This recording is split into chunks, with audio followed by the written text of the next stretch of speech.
नाशिकच्या निफाड तालुक्यातील धानोरे, कोळगाव, कांदळ आणि देवगावमध्ये वादळी वाऱ्यासह अवकाळी पावसाची हजेरी सध्या पाहायला मिळतेय। पावसाच्या सुरुवातीलाच झालेल्या गारपिटीमुळे काढणीच्या अवस्थेत असलेल्या शेती पिकांना मोठा फटका बसलाय। या अवकाळी पावसामुळे द्राक्ष, कांदा, गहू आणि मका पिकांचं मोठ्या प्रमाणात नुकसान झालंय।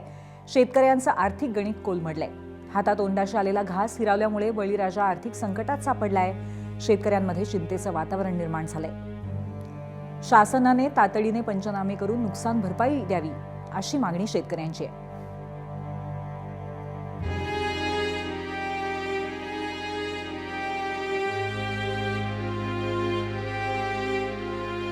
माझा 2.5 एकर कांदा काढणीला आलेला आहे। त्यात काही काल कांदे काढायला सुरुवात केली तर अचानक पाऊस आल्यामुळे माझं फार मोठं नुकसान झालं। आमचं काही ठिकाणी मकाचं पण फार मोठं नुकसान झालं दुसऱ्या क्षेत्रामध्ये। तर मग आम्हाला सरकारकडून त्वरित पंचनामे करून मिळावे आणि आम्हाला त्याची भरपाई मिळावी ही सरकारला कळकळीची विनंती। मुसळधार पाऊस झाला आहे, त्याच्यात आमची नुकसान झाली।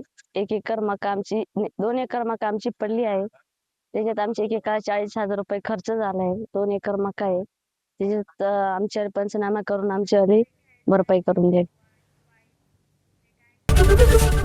एबीपी माझा, उघडा डोळे बघा नीट।